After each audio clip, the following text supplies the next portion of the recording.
去年的夏天，偶然在我家桥东头的废品收购站，我发现个大玩意儿，一共292斤，3块5一斤。我把它带了回来。它是一台2001年生产的铃木中 R 750cc排量，而且它还是一台有故事的车。它的遭遇很不幸，但它的后轮比我的巴掌还宽，这注定它生前不是一个省油的炮子。还有它的油箱也是受损变形严重。现在我也不太确定有没有好的办法能给这个油箱修回去啊。反正你戴好手套吧，咱俩今天就要对这车按这张海报进行一个彻底的修复。水箱这杆也都给我干废了。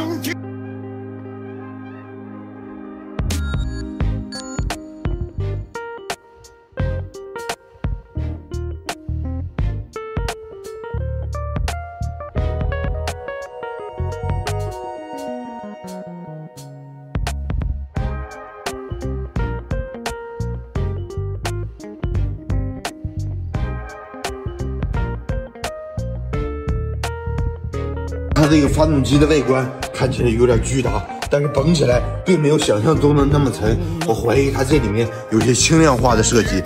但是你看这儿，这块竟然还有一个土著居民，它是不是也增加了发动机的重量，影响了它的动力输出，从而导致这台车的起飞失败？4个节气门也是很干净，全车的线路也是挺利索（括号除去车头的线路括死），但是车架这块竟然怼上了2个大鳖。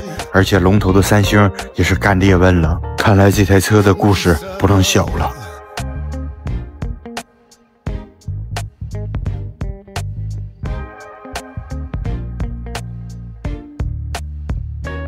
它这个刹车片还有这么老厚，又给我省钱了。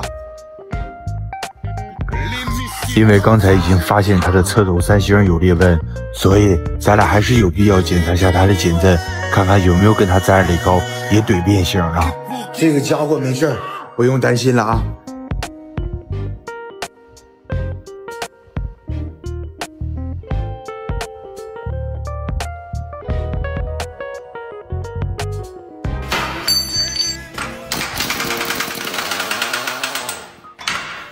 现在这台3.5元1斤的铃木大宝车已经拆成了一堆零件，问题一大堆。如果咱俩想给它修成2001年它刚出厂的样子，就要先从这个车架开始。它这个车架是银色的，那咱俩也得费点劲，就先从这个车架开始搂吧。我给它的后平叉先扔到喷砂机里面，做一个喷砂扒皮处理。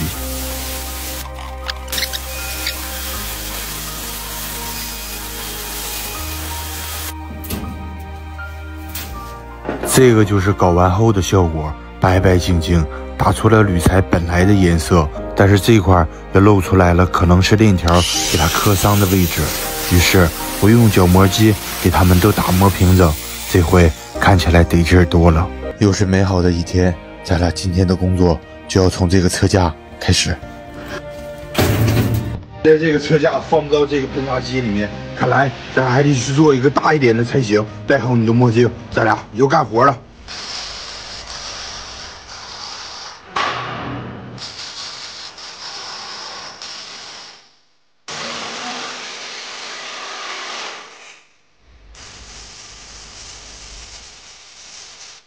听我一句劝，早点买台激光焊机，它真的太简单了。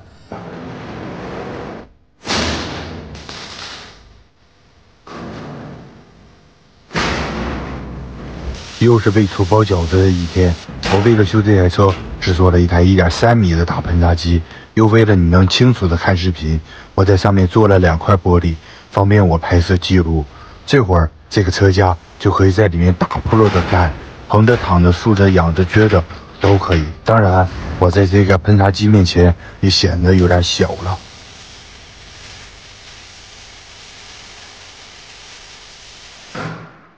我去掉了它的糟粕，这个车架变得溜干净。现在可以来修一下车架两边大坑了，这边也是怼进去了这么深，而且车头这杆也是撞掉了一个东西。我用的是火攻疗法，先用火给车架缓慢的加热，再用一个东西从车架的内部向外面一点点的给它撅平。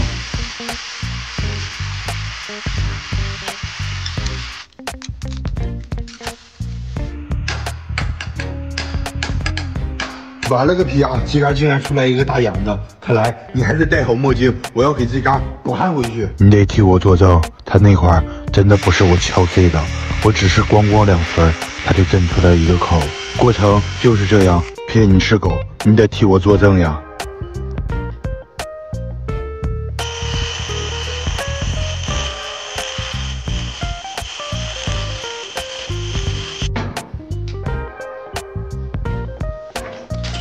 我把车头掉的一个直腿耳朵给它焊了回去，然后又把车架补焊的窟窿那嘎给打磨干净，这样这个车架就算是修利索了。因为它这个前后轮是白色的，所以咱俩现在还要搞一下它的轮。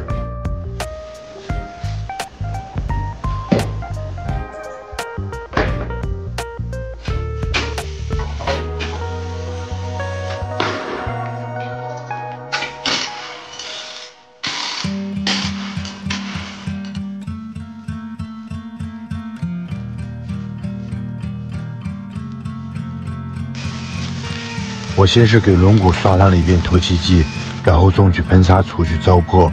现在这个轮毂就非常的干净，但是你再看轮毂的内部有超级多的小坑，这些就是轮胎修补液的杰作。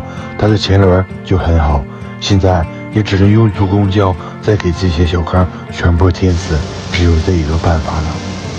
然后咱俩就得抓紧时间把这些弄好的轮毂还有车架送到烤漆房，先喷涂一遍环氧己漆，再喷涂面漆，再然后高温炙烤一遍。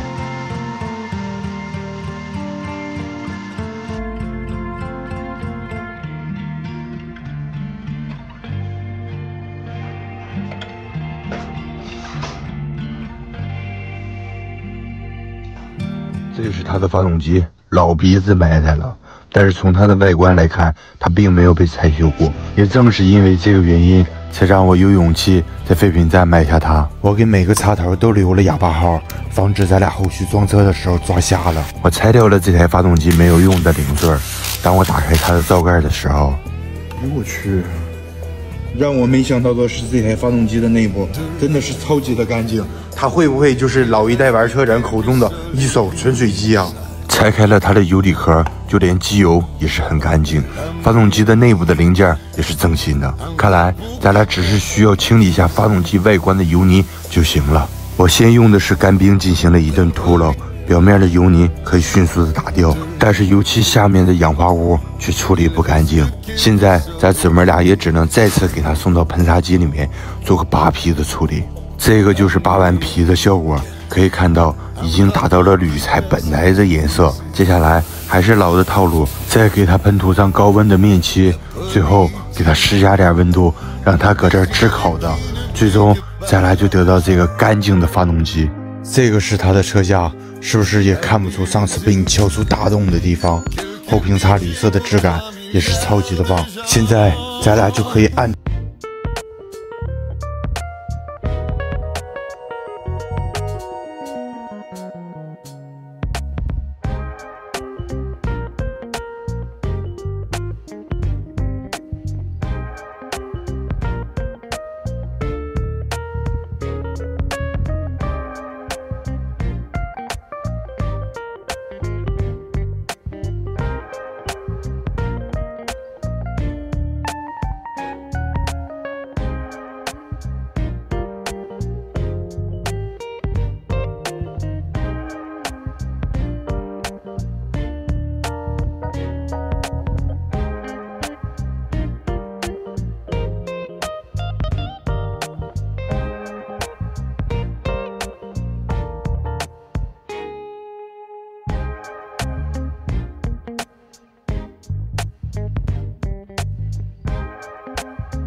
那个皮啊！我以为接下来咱俩就可以顺利的装车，但是问题又出在了这儿。这是它的下三星，可能因为上次那回严重而且剧烈的迎面接触，它左右扭刺了差不多2个钢镚那么多。看看来咱俩还得想个办法对它进行一个校正处理。我用的是火攻，先对它加热后，缓慢的拧紧螺丝，施加压力，直到它完全的平整。再然后等它自然的冷却，大概花费了1块7毛钱的液化气儿。现在这个3星就算是校正完毕，平整如初，你真棒，我给你点个赞。这是它的上3星。可能也是因为上次那次迎面的接触，它也是逮出裂纹了。我给它裂纹的地方先嘎出一道口子，然后用交流氩弧焊给焊回去，打磨平整，送到喷砂机里扒皮，喷上哑光面漆，这个3星就完美解决，可以继续装车了。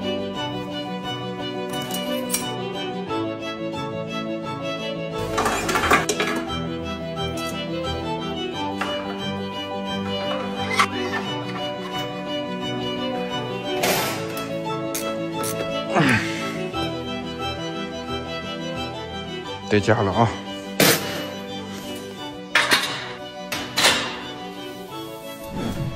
你来看这儿，手给室内铃木原厂的排气。重点的是，我只花了350块钱买回来的。但是你看这个小妙的小铁管子，还有这个破塑料，2根来自不同车的车座，这个还是 C 的。他们一共就干了我700块钱。这台车的灵能比真的是超过了你的想象。而且你送我的改车宝典厚度也是在逐渐的下降。接下来咱俩就是带好钳子，就要去整理它全车复杂的线路了。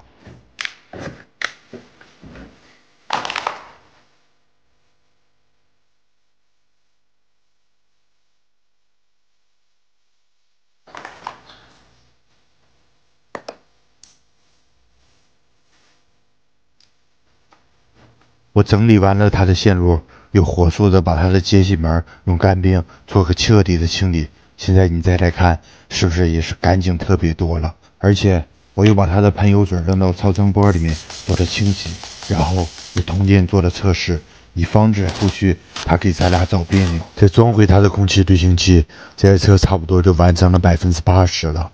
接下来咱俩就是要处理一下这个要饭的油箱。上次是不是你跟我说的，让我先在油箱里面灌满水，然后再扔个小边给它顶出来？我觉得这个办法咱俩可以试一试。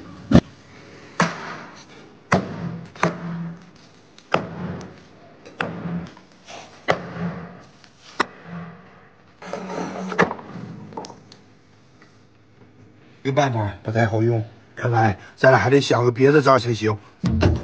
还是老些点吧，我直接切开油箱的底壳。可以看到这里面还有炸剩的边皮儿，倒掉油箱里面剩余的水，可以看到它的顶部的凹陷特别严重，但是还好它都是大的凹陷，没有死褶。我用尼龙锤先给它进行一个大的抚平，再用小的钣金锤进行一个细致的推平。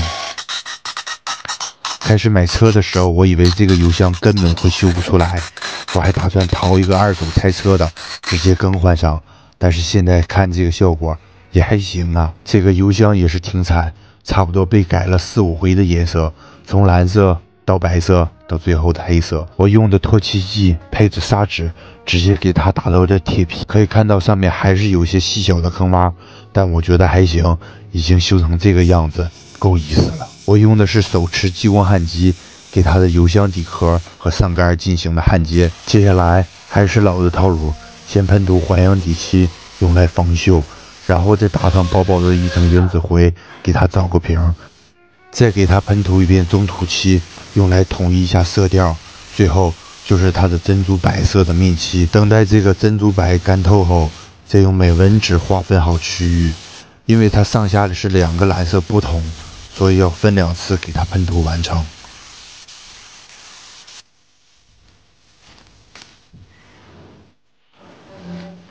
最后把这个油箱按照原厂的施工的剧本都走了一遍流程，就可以喷出它的亮漆了。再施加点高温，等待它完全的固化，装回这个油箱，它就和2001年出厂的海报是一样的。现在还差最后一哆嗦了。我买到了这车我所需要的外壳，还有头罩。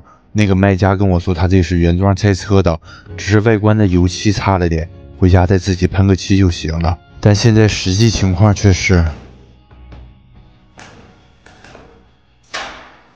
它这个破外壳根本不带你修，处处都是坏的，而且这两个破玩意儿还卖了我400多，看来咱俩得带上检测包里找上结实了。相对于这台25岁而且有故事的车来说，买这么一套全车的壳子，属实让我太肉疼了。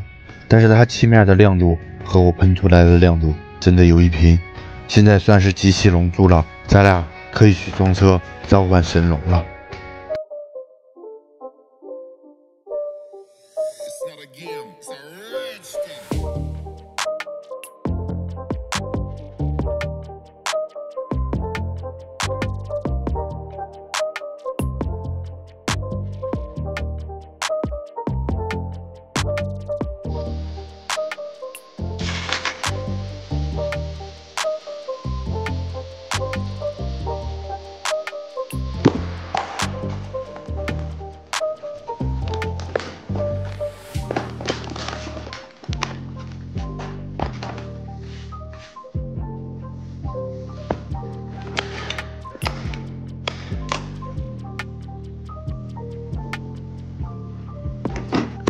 至此，这些在2024年秋天的时候，在我家桥东头废品收购站花1022买的00大跑车，就算是修复一新。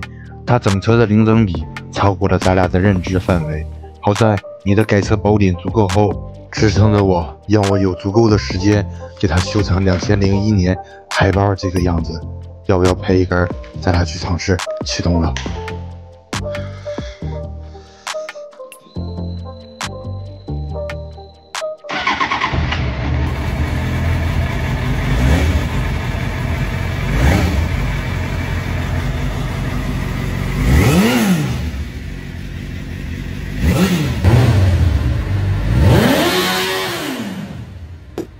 怎么样？我就说咱俩买这玩意儿吃了吧。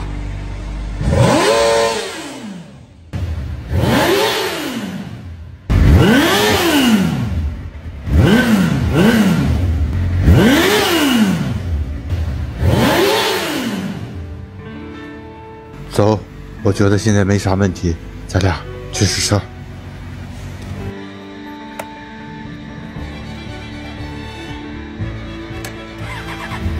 嘿，忘个事儿，这是一台有故事的车，咱俩是不是得先放个鞭庆祝一下，才能去骑呀？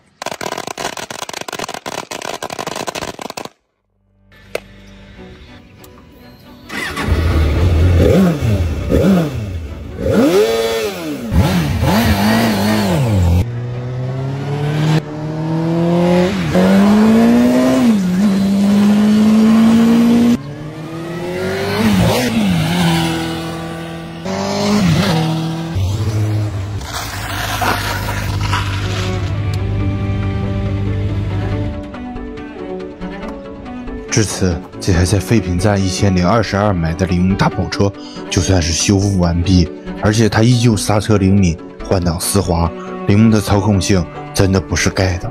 多亏我改车宝典的支持，祝你身体健康，发财。